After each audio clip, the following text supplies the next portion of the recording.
France urgently calls on Ukraine not to give in to Russia.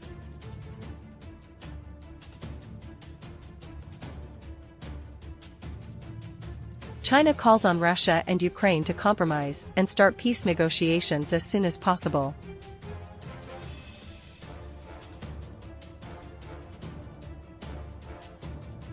Ukraine decided to auction off a series of huge assets to save the budget.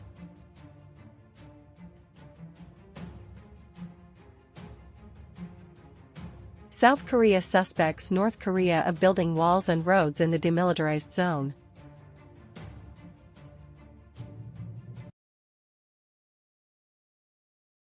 France urgently calls on Ukraine not to give in to Russia. French President Emmanuel Macron argued that Ukraine must not give in to Russia's demands to bring lasting peace to Kiev.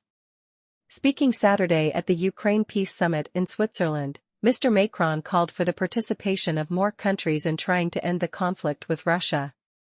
However, Moscow was not invited to the conference, leading the Kremlin to say the negotiations were meaningless. Mr. Macron said, "We are all committed to building a sustainable peace. Such a peace cannot be the surrender of Ukraine." He added that any agreement to end the fighting must restore Ukraine's sovereignty and respect international law. The negotiations in Switzerland took place at a time when the Russian army was achieving steady victories on the battlefield against Kiev's undermanned and underarmed forces.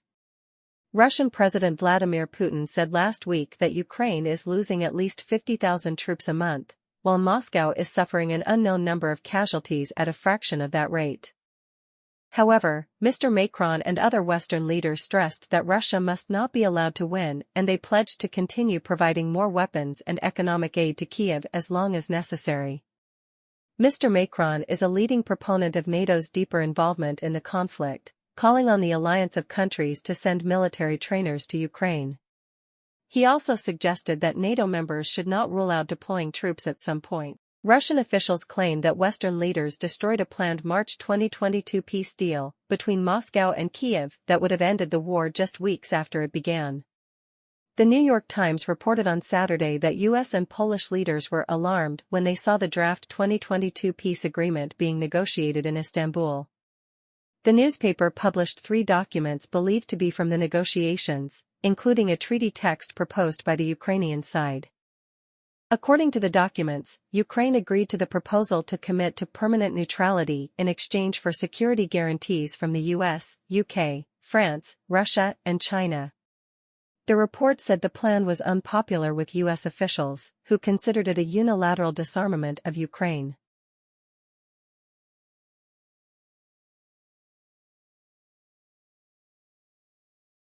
China calls on Russia and Ukraine to compromise and start peace negotiations as soon as possible. Geng Shuang, China's deputy permanent representative to the United Nations, called on Ukraine and Russia to compromise and start peace negotiations as soon as possible. China Times quoted Mr. Geng Shuang at the meeting of the United Nations Security Council, convened at Russia's request on June 14 before the peace summit in Switzerland, saying, "Weapons can combine and end the war, but they cannot bring lasting peace." China calls on the conflicting parties to show political will and jointly begin peace negotiations to achieve a ceasefire and halt activities. Military. Mr. Geng also called on the international community to prioritize peace and humanity, increase efforts to promote peace and negotiation, avoid escalating confrontation, and unite efforts to overcome the negative consequences of the crisis and working together to facilitate a political solution to the crisis. He stated that China's position on Ukraine is consistent and clear. China will continue to maintain an objective and impartial position, maintain close communication with all parties, persevere support and promote negotiations, make unremitting efforts and play a constructive role in facilitating the fastest possible political solution to the crisis in Ukraine. He also claimed that the U.S. spread lies that China supported the war initiated by Russia, emphasizing that trade between the U.S. and Russia has never stopped, even after the war began. According to him, China has always called for peace and created conditions for negotiations to promote a political solution. China has not provided lethal weapons to any side in the conflict and has always strictly controlled dual-use goods. Economic and trade cooperation between China and Russia complies with the rules and market principles of the World Trade Organization, he said. That relationship is not directed against third parties and does not violate international law. In fact, trade between the US and Russia has never stopped, even after the start of the war.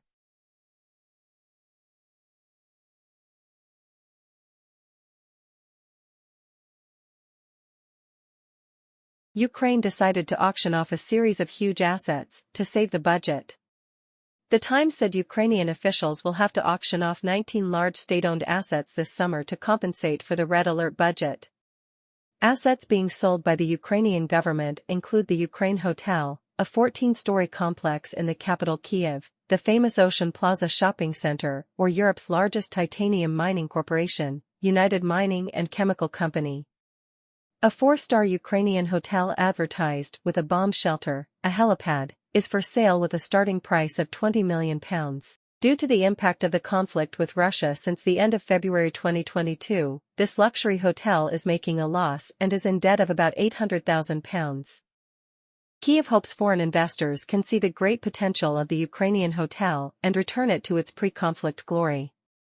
The reason the Ukrainian government has to sell a series of public assets is to compensate for the huge budget deficit.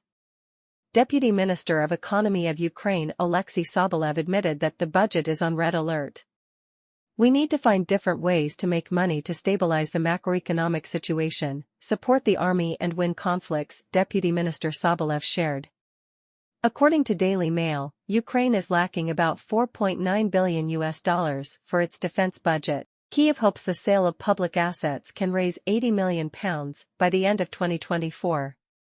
According to the New York Times, the Ukrainian government's goal is to retain only 100 state-owned companies.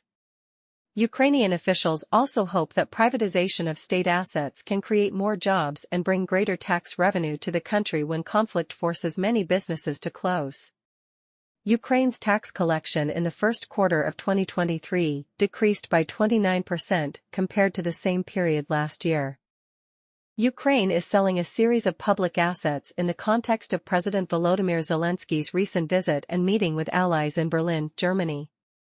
Here, the parties discussed plans to rebuild Ukraine, including seeking support from EU banks to encourage investment in Kiev. German Prime Minister Olaf Scholz estimates that about $500 billion will be needed to rebuild Ukraine over the next 10 years. The German leader also noted that Berlin sending an air defense system to Ukraine now will help avoid much larger reconstruction costs.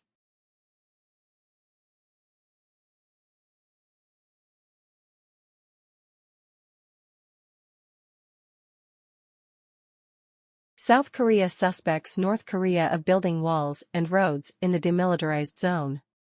South Korean media said North Korea is building many projects in the demilitarized zone separating the two Koreas, a move that is considered unusual. Yonhap today quoted an unnamed South Korean military source as saying that North Korea has recently been erecting walls, digging soil, and building roads in some areas between the military demarcation line and the northern boundary of the demilitarized zone, DMZ, separates the two domains. It is unclear why North Korea took such an unusual action, as well as whether Pyongyang wants to build a long wall north of MDL or only intends to erect defensive structures in certain locations. South Korea's Ministry of Defense announced that it is closely monitoring and supervising North Korea's activities. The agency emphasized that it could not announce Seoul's reaction to Pyongyang's move to ensure the safety of military personnel conducting an operation, but refused to disclose further information. North Korean officials have not commented on the information. Earlier this week, a group of about 20 North Korean soldiers briefly crossed the MDL, but immediately retreated north after South Korean soldiers sounded warnings on loudspeakers and fired into the air. South Korean officials said this was most likely an incident, but observers said the incident could be related to Pyongyang's wall-building plan. South Korea's National Intelligence Service, NIS, announced on June 5 that it had discovered signs that some sections of the Donghae Railway were being demolished. This is one of two inter-Korean railway lines that Pyongyang and Seoul agreed to restore during their 2000 summit.